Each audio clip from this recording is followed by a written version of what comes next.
നമസ്കാരം. മല്ലു ഫുട്ബോളിൻ്റെ മറ്റൊരു വീഡിയോയിലേക്ക് എല്ലാവർക്കും സ്വാഗതം. ഇപ്പോൾ ഒരു ഫുട്ബോൾ ടൂർണമെൻറ്റുമായിട്ട് ബന്ധപ്പെട്ട് നമ്മളിപ്പോൾ മയാമിയിലാണ്. അതുകൊണ്ട് റെക്കോർഡിങ്ങും കാര്യങ്ങളൊന്നും കൊണ്ടുവന്നിട്ടില്ല. ഇന്ന് നമ്മൾ ഡിസ്കസ് ചെയ്യാൻ പോകുന്നത് മാഞ്ചസ്റ്റർ യുണൈറ്റഡ് വേഴ്സസ് സ്പേഴ്സ് മത്സരത്തിൻ്റെ വിശേഷങ്ങളാണ്. അപ്പോൾ കോണ്ടന്റ് ഇഷ്ടപ്പെടുകയാണെങ്കിൽ നിങ്ങൾ സബ്സ്ക്രൈബ് ചെയ്യുക, ഷെയർ ചെയ്യുക. അപ്പോൾ കുറച്ച് കാലത്തിന് ശേഷമാണ് ഇതുപോലെ പോസിറ്റീവായിട്ടുള്ള ഒരു പെർഫോമൻസ് സ്പേഴ്സിൻ്റെ സൈഡിൽ നിന്ന് നമ്മൾ കാണുന്നത്. ചേഞ്ചുകൾ നോക്കിക്കഴിഞ്ഞാൽ വികാരിയോ ഇഞ്ചുറി കഴിഞ്ഞിട്ട് ഗോൾ കീപ്പറായിട്ട് തിരിച്ചെത്തിയിട്ടുണ്ട്. അതുകൂടാതെ പുതിയ സൈനിങ് ആയിട്ടുള്ള കെവിൻ ഡെൻസോയുടെ പ്രീമിയർ ലീഗ് ഡെബ്യൂ ആണ് നമ്മളിന്ന് കണ്ടത്. പുള്ളിയുടെ ഒരു പോസിറ്റീവായിട്ടുള്ള പെർഫോമൻസ് ആയിരുന്നു. മിഡ്ഫീൽഡിലേക്ക് മാഡിസൺ എത്തിയിട്ടുണ്ട്. ആ ഇഞ്ചുറിയൊക്കെ കഴിഞ്ഞ് പുള്ളി നല്ല രീതിയിൽ തന്നെ ഇന്ന് കോൺട്രിബ്യൂട്ട് ചെയ്തു, ഗോൾ അടിച്ചു. യുണൈറ്റഡിൻ്റെ സൈഡിൽ നിന്ന് ഒരു ഡിസപ്പോയിൻറ്റിംഗ് ആയിട്ടുള്ള പെർഫോമൻസ് ആണ് നമ്മളിന്ന് കണ്ടത്. അപ്പോൾ മാച്ചിലേക്ക് വരുമ്പോൾ നമ്മളിന്ന് ഫൈനൽ തേർഡിൽ കുറച്ചുകൂടി ക്രിട്ടിക്കലായിരുന്നെങ്കിൽ ഒരു 4-5 ഗോളൊക്കെ ഈസി ആയിട്ട് സ്കോർ ചെയ്യേണ്ട ഓപ്പർച്യൂണിറ്റികൾ ഉണ്ടായിരുന്നു. 22ഓളം കിടിലൻ ചാൻസുകൾ ഈ മത്സരത്തിൽ നമ്മൾ ക്രിയേറ്റ് ചെയ്തു. 7 ഷോട്ടുകൾ ടാർഗറ്റിലേക്ക് എത്തി. പക്ഷേ പല ഷോട്ടുകളും ചെറിയ വ്യത്യാസത്തിൽ നമുക്ക് ഫിനിഷ് ചെയ്യാൻ പറ്റിയിട്ടില്ല.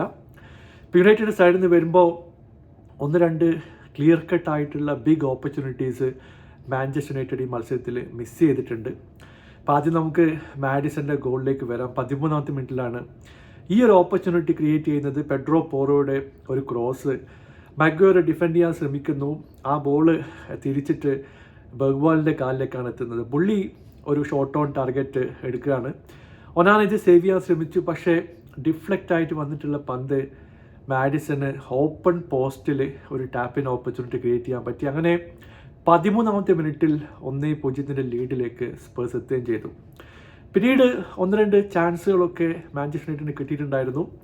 അവരൊരു കൗണ്ടർ അറ്റാക്കിംഗ് എന്ന രീതിയിൽ തന്നെയാണ് സെറ്റപ്പ് ചെയ്തത്. പക്ഷേ ഗർനാച്ചോ 23ാമത്തെ മിനിറ്റിൽ മിസ് ചെയ്ത ഒരു chance one of the big chance ആയിരുന്നു മാച്ചിലെ. പക്ഷേ പുള്ളി എങ്ങനെയാണ് ആ ചാൻസ് മിസ് ചെയ്തതെന്ന് എനിക്ക് ഇപ്പോഴും മനസ്സിലാവുന്നില്ല. ബ്രൂണോ ഫെർണാണ്ടസിന് ഇവിടെ ക്രെഡിറ്റ് കൊടുത്തേ മതിയാവൂ. ഒരു ബ്രില്യൻ പാസ്സാണ് പുള്ളി ഗർനാച്ചോക്ക് ഇട്ട് കൊടുത്തിട്ടുള്ളത്. പെഡ്രോ പോറോ അവിടെ ഉണ്ടായിരുന്നില്ല. പുള്ളി അൺമാർക്ഡ് ആണ്. Open post with Vicario. At least ഒരു ഷോട്ട് ഓൺ ടാർഗറ്റ് എങ്കിലും എടുക്കേണ്ട ഒരു ഓപ്പർച്യൂണിറ്റി ആയിരുന്നു. പക്ഷേ പുള്ളി അത് പുറത്തേക്ക് അടിച്ച് കളഞ്ഞു. അതോടുകൂടി ഒരു വലിയ ചാൻസ് മാഞ്ചസ്റ്റർ യുണൈറ്റഡിൻ്റെ കയ്യിൽ നിന്ന് പോവുകയും ചെയ്തു.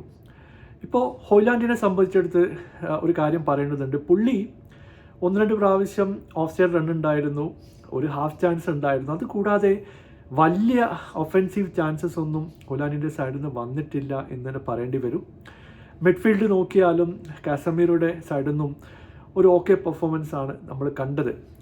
മഗ്വയർ ഇന്നും ഒരു പോസിറ്റീവായിട്ടുള്ള പെർഫോമൻസ് പുള്ളിയുടെ സൈഡിൽ നിന്ന് കൊണ്ടുവന്നു. അങ്ങനെ ഫസ്റ്റ് ഹാഫിൽ 1-0 ലീഡ് സ്പേഴ്സിനുണ്ടായിരുന്നു. ഇപ്പോൾ ഞാൻ വിചാരിച്ച സെക്കൻഡ് ഹാഫിൽ യുണൈറ്റഡ് എന്തായാലും ഇൻറ്റൻസിറ്റി കൂട്ടും. കാരണം നമ്മുടെ ഡിഫൻസിൻ്റെ കാര്യം ഞാൻ പ്രത്യേകിച്ച് പറയേണ്ട കാര്യമില്ല. കാരണം ഇടയ്ക്ക് നമ്മൾ എല്ലാവരും കൂടെ കയറിപ്പോവും. ആ സമയത്ത് ലെഫ്റ്റ് വിങ്ങിലൊക്കെ ഒരുപാട് സ്പേസ് അവിടെ കിട്ടുന്നുണ്ട്. ഇത് യൂട്ടിലൈസ് ചെയ്താൽ തന്നെ കൗണ്ടർ അടിക്കാനുള്ള ചാൻസുകൾ മാഞ്ചസ്റ്ററിന് ഉണ്ടായിരുന്നു. 1-2 പ്രാവശ്യം അവർ ഫൈനൽ തേർഡിലേക്ക് എത്തി. ആ പോസ്റ്റിലേക്ക് അടിക്കാനുള്ള തത്രപ്പാടിൽ ബോൾ മിസ്സായി, ക്രോസുകൾ കൺവേർട്ട് ചെയ്തില്ല. ഇങ്ങനെ 3-4 ചാൻസുകൾ യുണൈറ്റഡ് സൈഡിൽ നിന്ന് സെക്കൻഡ് ഹാഫിലും പോയി. നമുക്ക് ഓപ്പൺ ചാൻസിൽ ഓപ്പർച്യൂണിറ്റി ഉണ്ടായിരുന്നു. 1-2 ഷോട്ട് ഒനാന സേവ് ചെയ്യുകയും ചെയ്തു. അങ്ങനെ കളി അവസാനിക്കുമ്പോൾ 1-0 ലീഡോടെ നമ്മൾ സ്പേഴ്സ് ജയിക്കുന്ന ഒരു കാഴ്ചയാണ് കണ്ടത്. സ്പേഴ്സിനെ സംബന്ധിച്ചിടത്തോളം ഒരു നല്ല ഹോം വിന്നാണ്. ഈ ഒരു മൊമെൻറ്റം കണ്ടിന്യൂ ചെയ്യട്ടെ എന്ന് പ്രതീക്ഷിക്കുന്നു. എന്നാൽ മാഞ്ചസ്റ്റർ യുണൈറ്റഡിനെ സംബന്ധിച്ചിടത്തോളം ഇത് വളരെ ഡിസപ്പോയിൻറ്റിംഗ് ആയിട്ടുള്ള ഒരു റിസൾട്ട് തന്നെയാണ്. ഇപ്പോൾ 15ാം സ്ഥാനത്തേക്ക് പോയിരിക്കുകയാണ്. റെലിഗേഷൻ ബാറ്റിലാണോ എന്ന് ചോദിച്ചു കഴിഞ്ഞാൽ ഒന്നും പറയാൻ പറ്റില്ല. കാരണം ഇനി വരാൻ പോകുന്ന പല മത്സരങ്ങളിലും അൺഎക്സ്പെക്റ്റഡ് ആയിട്ടുള്ള ട്വിസ്റ്റും ടേണൊക്കെ ഉണ്ടാവും. കാരണം റെലിഗേഷൻ ഫൈറ്റിലുള്ള ടീമൊക്കെ സടകുടിഞ്ഞ് എഴുന്നേൽക്കേണ്ട ഒരു സമയമാണ്. അതുകൊണ്ട് തന്നെ ഒരു മാച്ച് കയ്യിൽ നിന്ന് പോയി കഴിഞ്ഞാൽ ചിലപ്പോൾ പണി കിട്ടാനുള്ള ചാൻസ് ഉണ്ട്. യുണൈറ്റഡ് എന്തായാലും ശക്തമായിട്ട് തിരിച്ചു വരാനുള്ള തയ്യാറെടുപ്പിലാണ്. ചില പ്ലേയേഴ്സൊക്കെ ബിലോ ആവറേജ് ആണ് ഇപ്പോഴും പെർഫോം ചെയ്യുന്നത്. സിക്സയുടെ വർക്ക് റേറ്റ് ഒക്കെ നമ്മൾ കമൻറ്റബിൾ ആയിട്ട് തന്നെ പറയണം. പക്ഷേ എൻഡ് പ്രോഡക്റ്റ് ഇല്ലാതെയാണ് പുള്ളി ഇപ്പോഴും കളിക്കുന്നത് എന്നുള്ളതാണ് ഒരു വസ്തുത. എന്തായാലും നിങ്ങളുടെ അഭിപ്രായം താഴെ അറിയിക്കുക. പുതിയൊരു വീഡിയോയുമായി വീണ്ടും കാണാം. Thank you so much for watching. Bye for now.